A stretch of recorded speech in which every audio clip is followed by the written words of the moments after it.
That evening, the air in Chidera's small room felt heavy with silence. Nonso sat at the edge of the bed, holding the tiny bottle of formula mixed with poison. Chidera sat across from him, clutching her baby to her chest. The baby cawed softly, his innocent eyes staring up at her with trust and love. Her hands trembling as she reached for the bottle Nonso handed her. "Just do it quickly," Nonso said, his voice firm but low. "It will be over in a minute." Chidera hesitated, staring at the bottle. Her mind was a storm of emotions: fear, guilt, and overwhelming sense of despair. How had he come to this? How had the man she loved convinced her to kill her own child? "Chidera, don't drag this out," Nonso urged, growing impatient.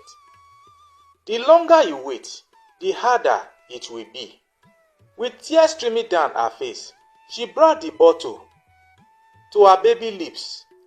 The baby latched onto the nipple eagerly, drinking with his usual innocent enthusiasm. Chidera's heart felt like it was shattering into a million pieces. Each gulp he took felt like a dagger to her soul. "I am sorry," she whispered, her voice barely audible. "Mommy is so sorry." As her child finished the bottle, his little body relaxed in her arm. At first, it seemed like he was simply falling asleep, but then his breathing grew shallow. His tiny chest heaved, and his small fingers twitched. Chidera panicked, clutching him tighter. "Nonso," she cried out, her voice shaking. Nonso stepped forward and placed a hand on her shoulder. "It's happening, Chidera. Let it happen. He will not feel pain for long." Chidera's sob groaned louder as she watched the light fade from her son's eyes. In mere moments, her baby went still.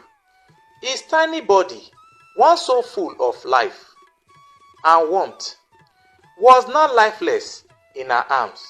Chidera let out a wail so piercing it seemed to shake the very walls of the room. "It's done," Nonso said coldly, his tone devoid of emotion. "Now we can focus on our future." Chidera buried her face in Nonso's chest, her tears soaking his shirt. Her body shook with grief, her heart heavy with unbearable pain. She wanted to scream, to undo everything, but it was too late. Her son was gone, and nothing could bring him back. Nonso gently pulled her away and wiped her tears. "You did the right thing," he said, his voice softened. "We had no choice. This was for the best." But Chidera could not find comfort in his words.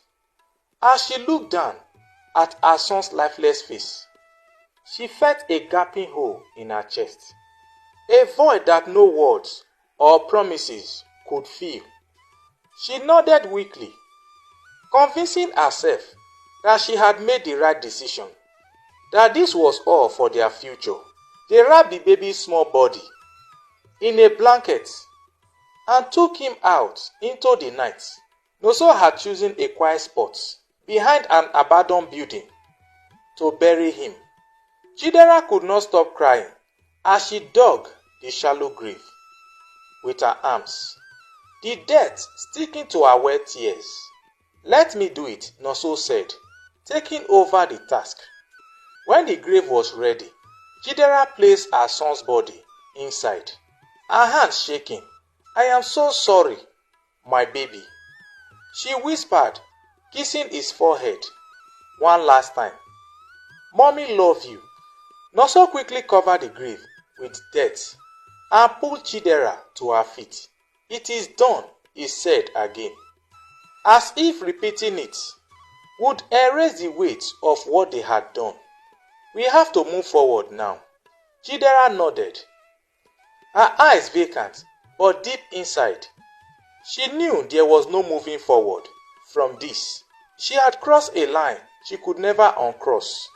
Son Tochukwu was gone, and with him, a part of her soul had died too.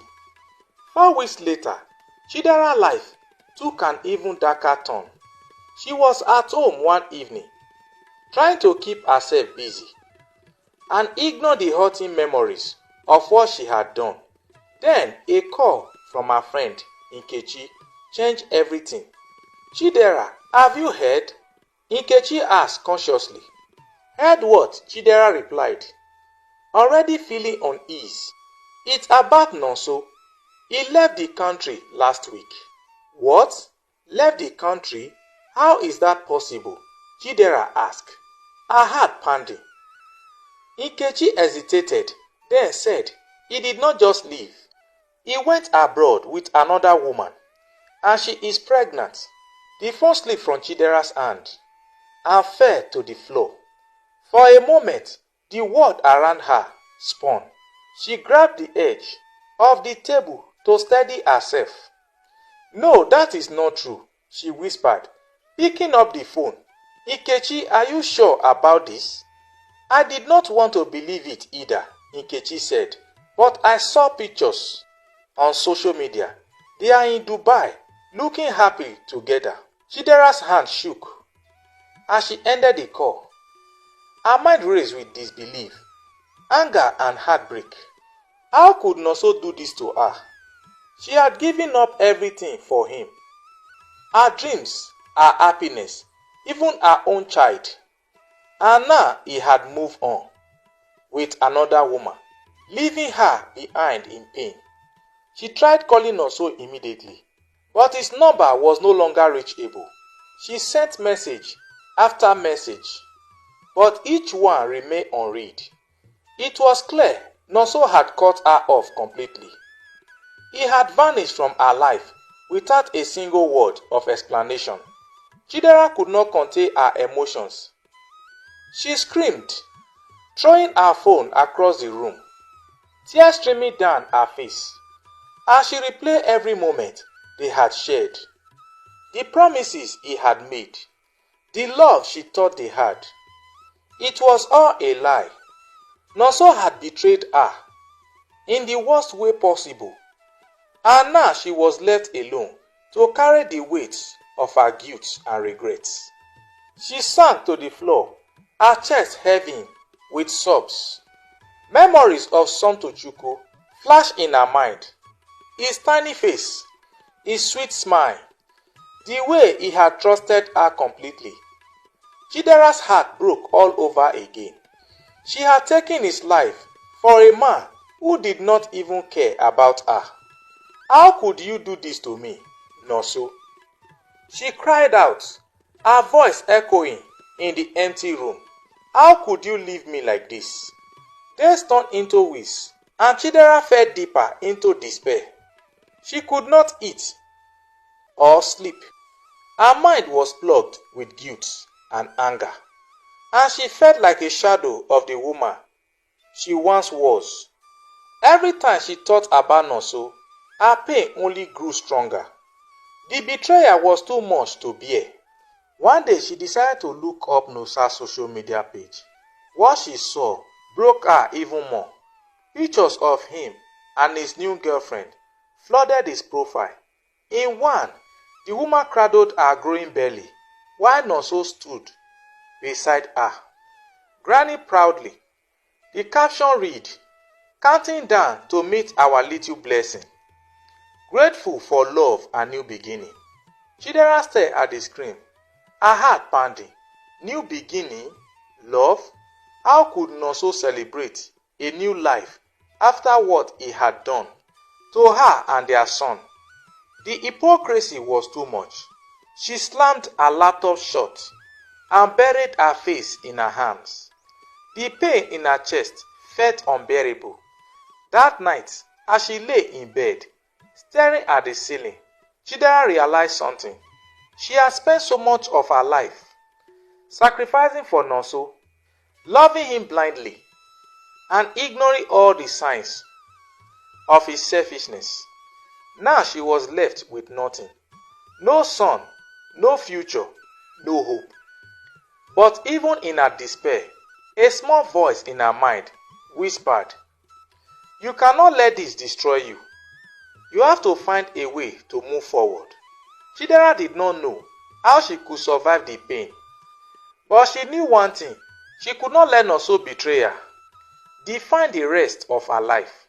She had to face her guilt, her grief, and somehow rebuild herself from the ashes. Days turned into weeks, and weeks turned into months. Yet the pain in Chidera's heart only grew heavier. She could not sleep without nightmare of that fateful night. And even during the day, she felt trapped in her guilt. Every sound reminded her of Son Tochukwu, his soft cries, his laughter, the way he would clench her fingers with his tiny hands. She heard him in the dreams, calling out to her, asking why she had let him go. The guilt consumed her, and no matter how hard she tried, she could not escape it. Chidera stopped eating properly.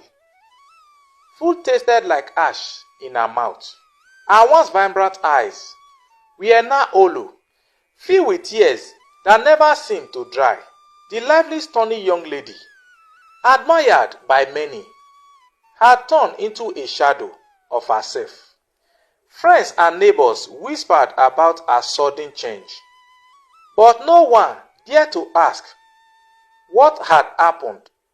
Chidera's isolation only deepened her despair. Every day, she replayed the events leading up to Son Tochukwu's death in her mind, questioning how she had let herself be so blinded by love. She thought about Nonso's promises, the dreams he had painted for their future, and how she had believed every word. She hated herself for trusting him, for choosing him over her own son. One cold evening, Chidera stood in front of the mirror in her small room. Her reflection startled her. Her once radiant skin was now dull, her cheeks hollow, her eyes lifeless. She barely recognized the woman staring back at her. "Who am I?" she whispered. "What have I become?" Her voice trembled as she spoke to her reflection. "I gave up everything for a man who did not even love me. I let him destroy my life. I let him take my son's life. What kind of mother am I?" Tears streaming down her face as she sank to the floor, sobbing uncontrollably. "I am sorry, Son Tochukwu," she cried. "I am so sorry." But no amount of tears could bring her son back. The guilt and grief were overwhelming. But beneath it all was a spark of anger. Anger at herself for being so naive, and anger at Nonso for manipulating her and abandoning her. She stayed on the floor for hours, letting her emotions pour out. By the time she stood up, her legs were weak, but nothing inside her had shifted. She realized she could not continue living this way if she did not find a way to confront her pain and guilt. It would consume her entirely. Chidera spent the next few days reflecting on her life. She thought about how deeply she had loved Nonso, how willing she had been to sacrifice everything for him, and how wrong she had been. Love, she realized, should not have demanded so much of her. True love should not have made her feel small, powerless, and unworthy. She began to see her story for what it truly was: a painful lesson, a reminder that love, when twisted and selfish, can destroy. It taught her that self-respect and self-worth should never be compromised, no matter